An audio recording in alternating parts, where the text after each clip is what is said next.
Información precisa, completa, veraz, objetiva e independiente. Directo a tu pantalla. Voz de América en RCR 750.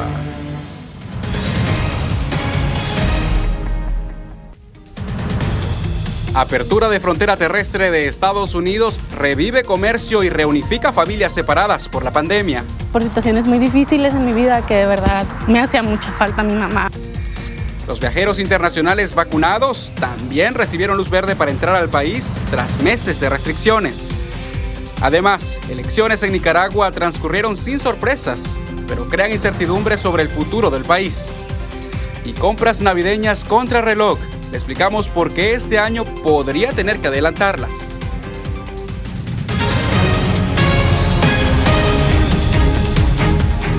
Desde Washington les acompaña Jorge Agobián en esta edición del Mundo al Día. Bienvenidos y comenzamos. Se terminó la espera para millones de viajeros internacionales. Estados Unidos reabrió este lunes sus fronteras terrestres a viajeros no esenciales, eso sí, que estén completamente vacunados. Y desde El Paso, Texas, Alejandro Saldívar habló con una de las primeras personas que ingresaron al país. Veamos.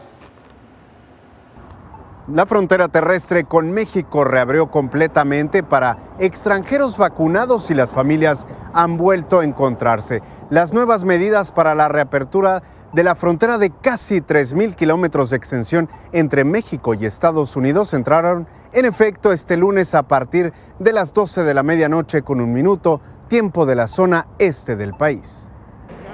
Los turistas con una prueba de vacunación en contra del coronavirus pudieron ingresar a los Estados Unidos para ver nuevamente a sus seres queridos. Y es que más de 39 millones de personas dejaron de cruzar la frontera por alguno de los 13 puentes internacionales de México con Texas en 2020, de acuerdo con cifras del Departamento de Transporte. Cuando empezó todo esto estaba pasando por situaciones muy difíciles en mi vida que de verdad me hacía mucha falta mi mamá. O sea, sentí que todo se me juntó en ese momento. Para la familia Pérez Hernández, la historia hoy es diferente. Pudieron pasar a la frontera en El Paso, la más transitada de Texas, en 2020, la cual tras las restricciones de viaje fue la más afectada con una caída del 55,4% en sus cruces fronterizos con respecto a 2019. Estoy nerviosa desde que amaneció, estoy nerviosa y pues ahorita me siento muy feliz de poder estar con ella, porque dije no va a ser hasta que la esté abrazando. Se estima que 3,8 millones de vacunas contra COVID-19 aplicó el gobierno de México a los habitantes de 45 localidades fronterizas a Estados Unidos para que finalmente ocurriera esta reapertura. Se me hizo, para empezar, la última semana ya se me hizo súper larga. Ya era muy... De hecho, pensaban que nos iban a decir que otra vez no iban a... Le hablé llorando hace como una semana, ¿no? Ajá. Tuve una crisis ahí llorando. Las pérdidas económicas que dejó el cierre parcial en toda la frontera de Estados Unidos se calculan en 20,000 millones de dólares, mientras que para los pequeños comercios de condados fronterizos en Texas se calculan en 5,700 millones. Reportó desde El Paso, Texas, Alejandro Saldívar, Voz de América. Bien, y de los puertos terrestres le damos ahora una mirada a los aeropuertos, porque con la entrada en vigor de esta medida también se evidenció un notable aumento de pasajeros extranjeros. José Pernalete nos reporta. Finalmente, los ciudadanos extranjeros completamente vacunados son admitidos en Estados Unidos. La entrada en vigencia de esta medida reactivó significativamente la actividad aeroportuaria en terminales internacionales. En Miami, el flujo de pasajeros tan solo este lunes se estima en más de 140,000 personas. Prepandemia estamos viendo un 48% de pasajeros internacionales. Ahora estamos viendo un 35% de pasajeros internacionales. Pasajeros de 30 países que antes no podían llegar directamente a Estados Unidos sin hacer escala en un tercer destino y atravesar una cuarentena, a partir de ahora solo tendrán que presentar un registro de inmunización completa con las vacunas facultadas por la FDA y la OMS, además de un descarte de COVID-19. El certificado de vacunación completa no será exigido a extranjeros menores de 18 años de edad. Sin embargo, deberán presentar una prueba de detección negativa realizada al menos 72 horas antes del vuelo. Para los pasajeros de vuelos internacionales es un alivio el fin de la prohibición y también es garantía de sanidad el que se exija la vacuna. Para mí sería muy bueno porque la vacuna es algo mundial y es para mejorar, digamos, para ver si pasa todo lo que es el problema pero me parece bien para mí. Me parece que es una medida excelente, la verdad. Le da seguridad al turista para viajar a Estados Unidos, incluso para los ciudadanos, ¿verdad? José Pernalete, Voz de América, Miami. Finalmente, el Congreso estadounidense aprobó durante el fin de semana un ambicioso plan de infraestructura del presidente Joe Biden que contempla gastos de más de $1 billón. Se espera que el mandatario promulgue en las próximas horas la ley que describió como un monumental paso para la nación.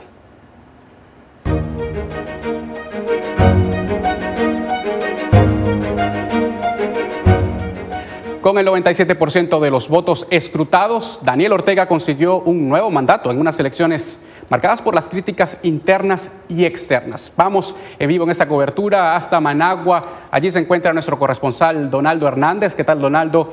¿Qué dijo el Consejo Electoral sobre la participación ciudadana? Jorge, el Consejo Supremo Electoral dice que más del 65% de los nicaragüenses participó de la jornada del domingo. Es decir, más de 2.800.000 ciudadanos, pero el Observatorio Independiente Urnas Abiertas dice que menos del 20% de la población nicaragüense participó de este proceso. Son simpatizantes del oficialista Frente Sandinista, celebrando la tercera reelección de su líder Daniel Ortega. La movilización de los partidarios fue horas antes de que el Consejo Supremo Electoral brindara su primer informe la madrugada de este lunes. Con el 49% de los votos escrutados, el Poder Electoral perfila como ganador a Daniel Ortega. Alianza Frente Sandinista, 1.014.334 votos para un 74.99%. Los resultados de los comicios son cuestionados por el Observatorio Independiente Urnas Abiertas. Su reciente informe revela que menos del 20% de los nicaragüenses acudieron a votar este domingo. Hicimos un cálculo estadístico de un 81.5% de abstención en esta jornada de votación, lo que implicaría un 18.5% de participación ciudadana. Pero el Poder Electoral asegura que hubo un 65% de participación en las votaciones. El mandatario Daniel Ortega aseguró que los nicaragüenses votaron por la paz y justificó el arresto de 7 aspirantes presidenciales. Porque estaban conspirando, porque no querían que se realizaran estas elecciones. Por su parte, la oposición espera que los países democráticos desconozcan los resultados de las elecciones. Los nicaragüenses tenemos que hablar en altas y claras voces y demandar a la comunidad internacional una actuación coherente a favor de los derechos del pueblo de Nicaragua. Costa Rica, Estados Unidos y Chile han dicho que desconocen los resultados de las votaciones. Ahora la expectativa que hay dentro del gobierno y de la oposición es la Asamblea General de la Organización de Estados Americanos que se realizará este próximo 10 de noviembre. Jorge. Gracias, Donaldo, por el reporte. Y bien, desde una pantomima hasta una burla, así han catalogado algunos países el resultado de estos comicios en Nicaragua. Aquí en Estados Unidos el mensaje fue enviado por el propio presidente Joe Biden, pero desde el Congreso también ha habido reacciones similares. Vamos en vivo hasta la Casa Blanca, allí se encuentra nuestro reportero Jacopo Luzzi. Jacopo, ¿cuál ha sido el mensaje y cuál se espera que sean las acciones de ahora en adelante? Jorge, el presidente Joe Biden aún no ha firmado la ley aprobada por el Congreso la semana pasada llamada Renacer, que establecería nuevas sanciones más duras contra Ortega y sus aliados. Se espera su firma. Entre tanto, el gobierno estadounidense ha dicho que tomará medidas para ayudar al pueblo nicaragüense, mientras fueron varias las reacciones aquí en Washington este lunes.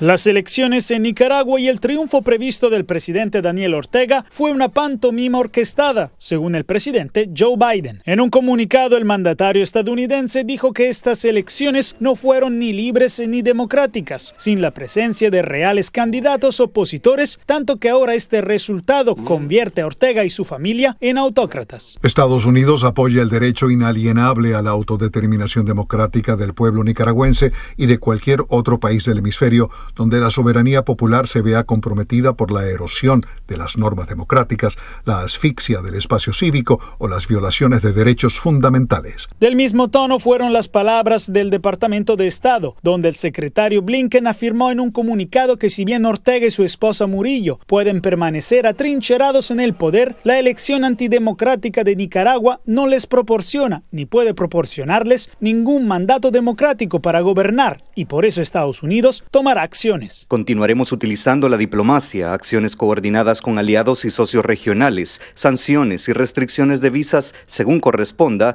para promover la rendición de cuentas de los cómplices en el apoyo a los actos antidemocráticos del gobierno Ortega Murillo. También en la Cámara de Representantes, los legisladores de los comités de asuntos exteriores y del hemisferio occidental clasificaron el resultado electoral nicaragüense como antidemocrático.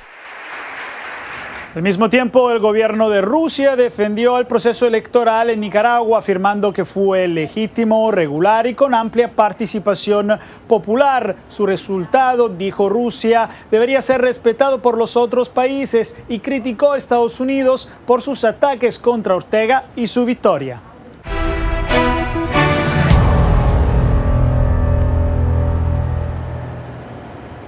Una pugna legal ha desatado aquí en Estados Unidos el mandato de vacunación ordenado por el presidente Joe Biden. Ahora, una corte de apelaciones frenó temporalmente el requisito, como nos informa Arnaldo Rojas.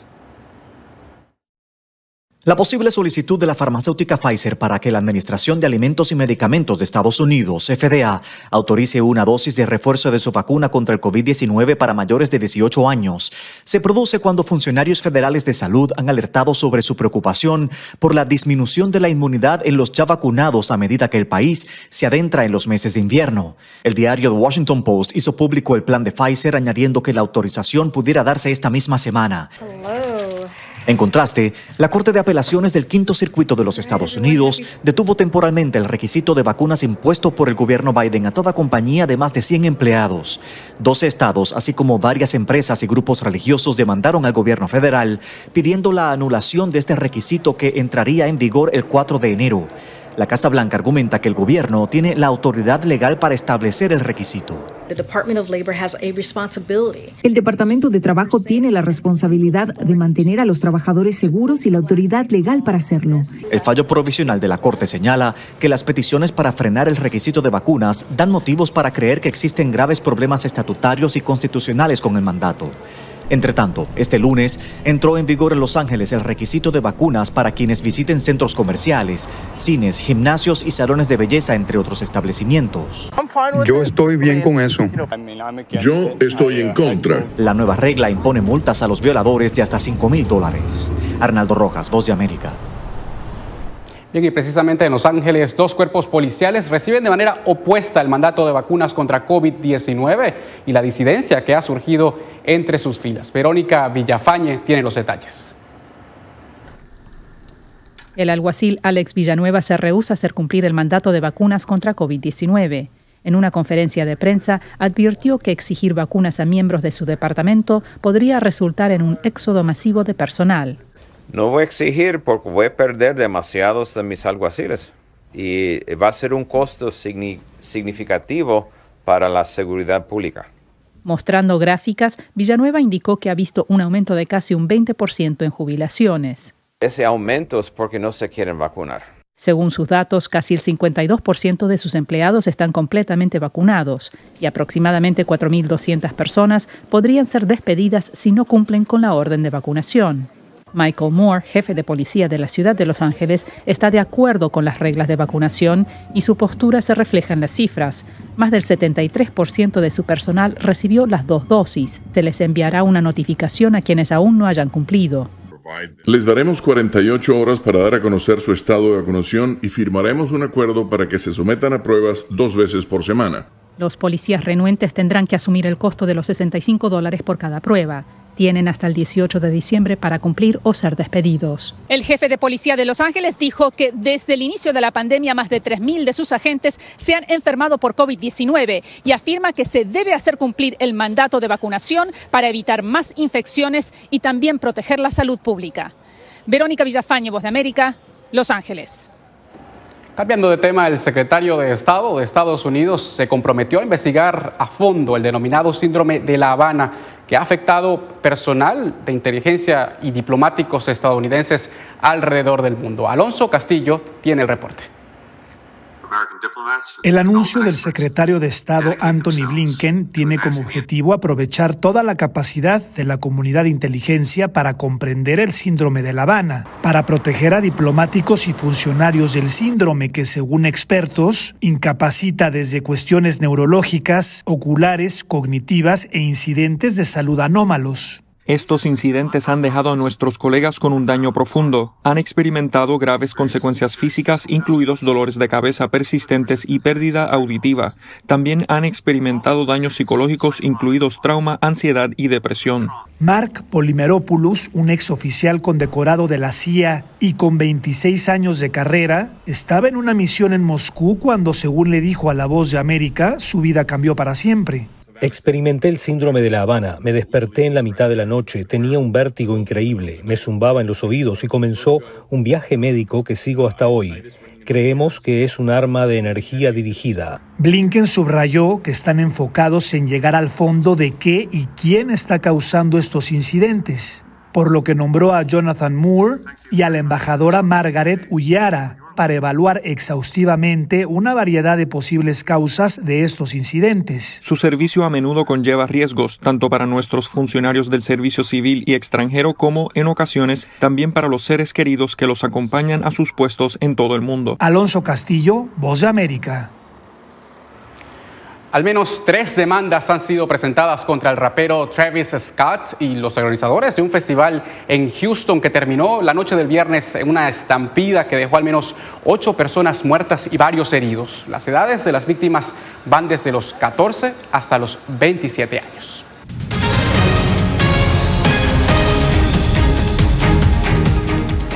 El diálogo venezolano no ha muerto. El canciller del gobierno de Nicolás Maduro, reunido con su par ruso, aseguró que las conversaciones en México continuarán pese a la interrupción en la última jornada. Álvaro Algarra nos informa desde Caracas. Semanas después de que se interrumpiera el diálogo que representantes del gobierno de Nicolás Maduro y la oposición venezolana sostenían en México, Rusia es uno de los países facilitadores de la negociación y ahora dice que el diálogo continúa.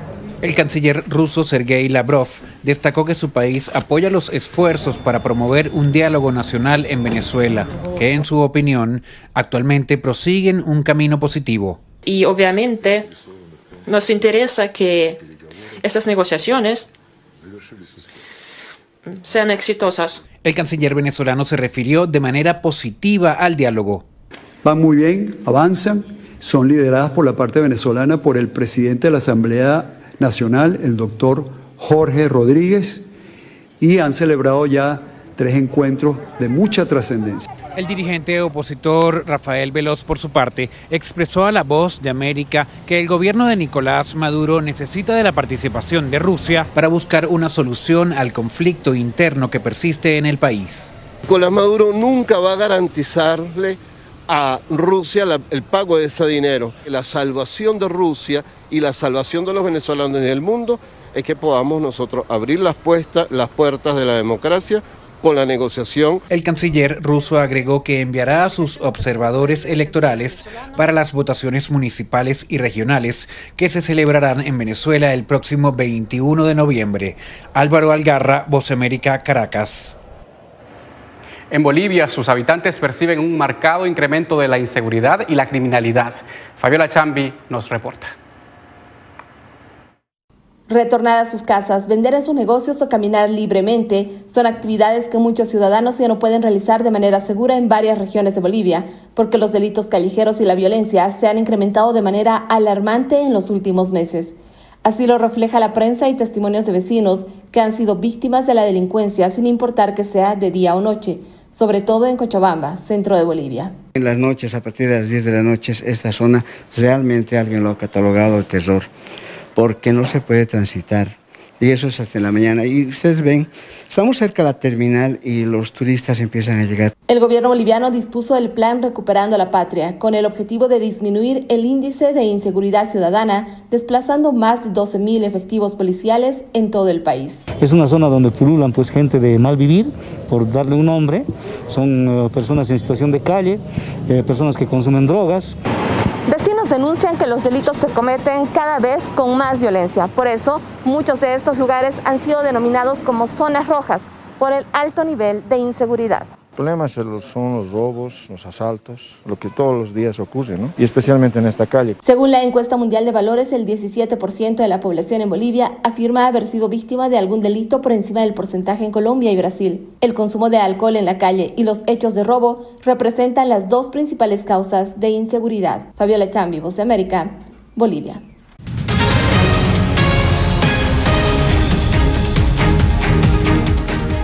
Las fiestas de fin de año están a la vuelta de la esquina, pero la escasez de suministros amenaza la actividad comercial en varios países. Adriana Arévalo nos cuenta qué preocupa a los comerciantes. Con la abrupta interrupción de fabricación y distribución de bienes y productos de toda índole debido a la pandemia, los mercados sufren una crisis de suministros que hoy afecta al mundo entero. Desde productos agrícolas hasta programas tecnológicos, muchos rubros escasean.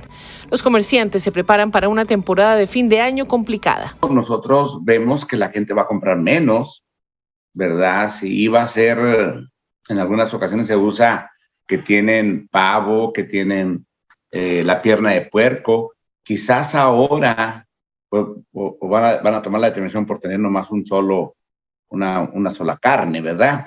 De acuerdo con los especialistas, la cadena logística no verá su total recuperación pronto porque muchos productos solo se producen durante determinadas estaciones del año. Frente a la pregunta de si habrá suficientes productos para abastecer la demanda navideña, la respuesta es cautelosa. Es difícil predecir que va a haber un abastecimiento oportuno de mercancías y servicios. Por un lado, la mano de obra barata está escaseando. Los empresarios que tienen estas ventas estacionales como para el Viernes Negro, ellos requieren mucha mano de obra para poder atender al público y mover sus mercancías. El consejo de los expertos es sencillo. Planee con tiempo y de acuerdo a su presupuesto. Intente conseguir sus productos para las fiestas de fin de año en cuanto le sea posible. Adriana Arévalo, Voz de América, Las Vegas. Y nos despedimos con imágenes de decenas de coloridos globos aerostáticos. Aquí los ven. Estos llenaron el horizonte de la antigua región de Capadocia en Turquía. Vaya paisaje para despedir esta edición del Mundo al Día. Fue un placer acompañarles en esta edición. Les reportó Jorge Agobián.